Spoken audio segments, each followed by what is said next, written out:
Assalamualaikum warahmatullahi wabarakatuh dan selamat pagi semua. Berjumpa lagi kita dalam subjek Pendidikan Seni Visual tahun 1. Hari ini tajuk kita ialah batik cantik. Apa itu batik? Jom kita kenali batik.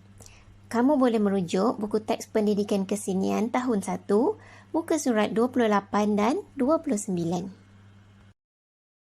Pertama sekali, jom kita berkenalan dengan batik. Apa itu batik? Okey, batik ialah salah satu kraf tangan yang terunggul di Malaysia.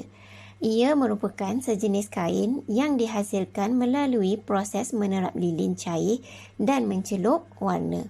Kamu pernah lihat corak batik? Cuba kamu cari corak batik yang terdapat di sekeliling kamu. Seterusnya, jom kita kenali jenis-jenis batik yang biasa terdapat di Malaysia. Okey, batik yang pertama ialah batik lukis atau juga dikenali sebagai batik canting atau batik tulis. Batik canting ini dilukis di atas kain menggunakan sejenis alat yang dinamakan canting. Apa itu canting? Mari lihat gambar rajah yang pertama. Kalau kamu lihat gambar yang pertama, kamu nampak sejenis alat yang rupanya seperti pen, tetapi ada takung di hujungnya.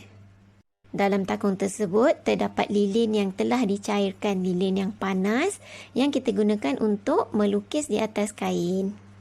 Setelah proses melukis atau proses menconteng kain telah siap, kita akan warnakan corak batik tersebut menggunakan pewarna. Okey, jenis batik yang kedua ialah batik cap atau batik terap atau namanya juga batik blok. Kenapa namanya batik blok? Namanya batik blok sebab kita hasilkan corak batik itu menggunakan blok. Kamu lihat gambar yang pertama, itulah blok.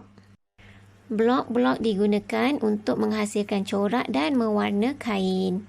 Jadi, corak yang terhasil ialah corak yang sama berulang kali. Yang ketiga ialah batik stensil atau kita namakan sebagai batik skrin. Kenapa namanya batik stensil? Okey, namanya batik stensil sebab kita menghasilkan corak batik menggunakan stensil. Teknik stensil ini akan menghasilkan corak batik yang sama berulang kali dan dapat disiapkan dengan cepat dan murah. Seterusnya yang terakhir ialah batik pelangi. Yang keempat ya, batik pelangi. Kamu pernah tak nampak corak ni? Kat mana? Sama macam songkok pelangi yang kamu buat kan? Okey, corak batik ini dihasilkan melalui teknik ikatan dan celupan. Teknik ni tak guna lilin ya. Seterusnya, jom kita belajar pula tentang motif batik. Apa itu motif? Motif ialah corak. Corak yang terdapat pada hiasan batik. Ada banyak motif batik. Tetapi yang kita biasa gunakan ialah motif flora dan fauna. Flora bermaksud tumbuh-tumbuhan. Kalau kita tengok muka surat 29, antara motif flora yang digunakan dalam corak batik ialah motif bunga, motif pucuk rebung, motif bunga belah lapan dan motif bunga berbaling. Manakala motif fauna pula ialah motif rama-rama. Kesemua motif ini berinspirasikan alam semula jadi. Seterusnya, mari kita hasilkan hiasan batik. Kamu boleh merujuk buku teks Pendidikan Kesenian, muka surat 30 dan 31. Okey, langkah yang pertama, cantumkan garisan putus-putus. Langkah yang kedua, lukis semula dengan krayon. Kamu gunakan warna yang cerah dan buat garisan yang tebal. Okey, yang ketiga, bancuh cat air. Okey, langkah yang keempat, warnakan motif batik. Seterusnya, yang kelima, campurkan cat air di atas kertas semasa cat air masih basah.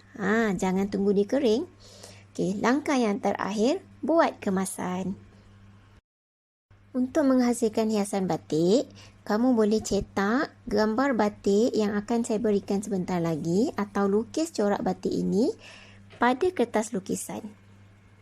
Setelah siap, jom kita warnakan corak batik ini mengikut langkah-langkah yang ditunjukkan dalam video selepas ini. Siap kita melakar, bolehlah kita ambil kita punya oil pastel ataupun krayon. Kita buat sekali lagi lakaran pada garisan yang kita gunakan pensil tadi. Kita ikut sahaja pada semua bahagian. Bahagian ni memang best sebab anak-anak boleh gunakan apa sahaja warna oil pastel ataupun krayon tu. Terpulang. Macam cikgu pilih warna kelabu. Okey, anak-anak bolehlah pilih warna lain, tak kisahlah merah ke, kuning ke, biru ke, suka hati.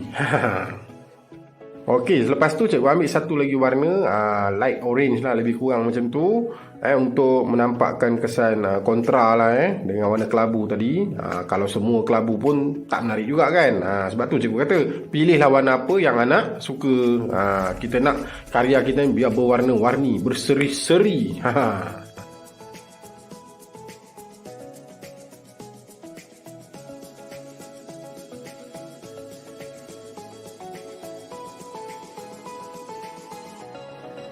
Okey, dah siap. Kita tiup sikit, bersih. Lepas tu kemas balik. Semua oil pastel yang kita guna tu kemas. Barang-barang yang tak guna dah letak tepi. Okey, keluarkan palette, keluarkan air, berus lukisan dan watercolor. Bancuh secukupnya untuk kita masukkan dalam kita punya lukisan.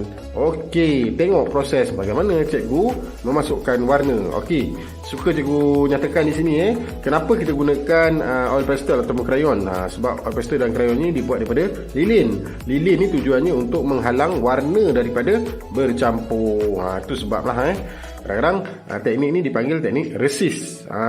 Okey, resist ni digunakan untuk menghalang warna daripada bercampur. Contohnya kita nak masukkan warna biru dan merah. Kalau kita tak nak bercampur, kita letak lilin kat tengah. Macam orang buat batik canting tu. Okey, nanti bahagian daun tu akan cikgu buat kita campurkan warna. Contohnya warna kuning dengan warna hijau. Jadi anak-anak boleh tengoklah kesan warna yang bercampur dengan warna yang terhalang daripada lilin. Okey. Sengaja cikgu lajukan sikit video cikgu ni. Kalau tak akan makan masa yang lama. Maklumlah bila kita buat catatan ni dia akan ambil masa yang agak lama. Jadi cikgu fast forward cikgu punya video. Jadi anak-anak boleh tengok proses tu dan anak-anak boleh cubalah.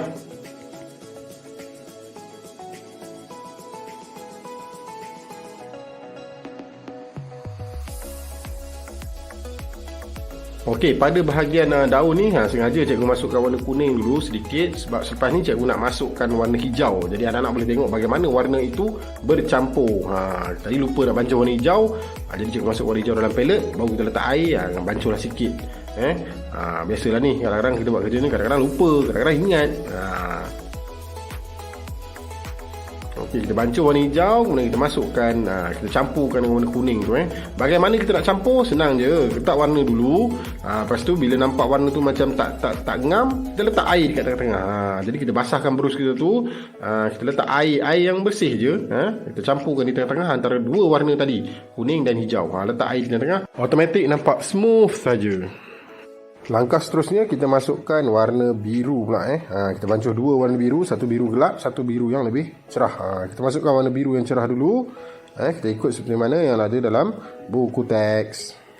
Okey, anak-anak perhatikan warna yang kita sapu tu tidak bercampur dengan warna yang sedia ada kerana oil pastel ataupun lilin tadi dia dah menghalang warna tu daripada bercampur. Okey, teruskan bersama cikgu untuk kita melihat langkah kerja hingga selesai kita mewarna.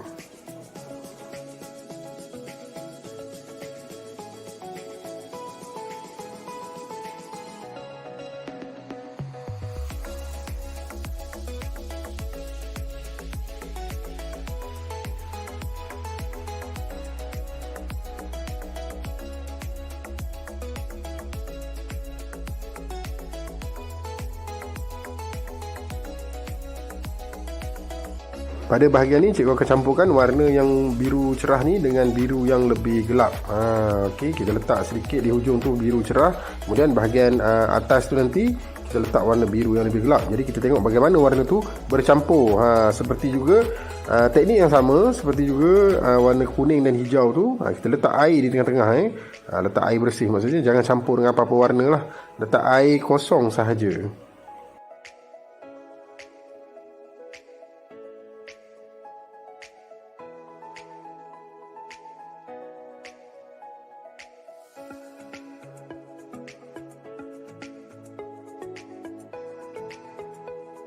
Karya ni dah siap sebenarnya, tapi cikgu sengaja letakkan tambahan warna sedikit. Cikgu ambil warna merah yang lebih gelap ni, merah merun campur dengan biru tu untuk mewujudkan sedikit warna ungu di bahagian tengah. Sengaja cikgu wujudkan kontra di situ. Setelah hiasan batik kamu kering, kamu boleh membuat kemasan batik seperti dalam gambar ini. Jangan lupa batang aiskrim tu lekatkan di bahagian belakang corak ya. Kamu boleh tampal hiasan batik kamu pada sekeping lagi kertas yang lebih tebal supaya kipas kamu dapat digunakan dengan baik. Ataupun kamu boleh membuat kemasan mengikut video selepas ini.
Tahniah, kamu telah berjaya mewarnakan batik. Semoga kita jumpa lagi dalam tajuk seterusnya. Bye. Assalamualaikum.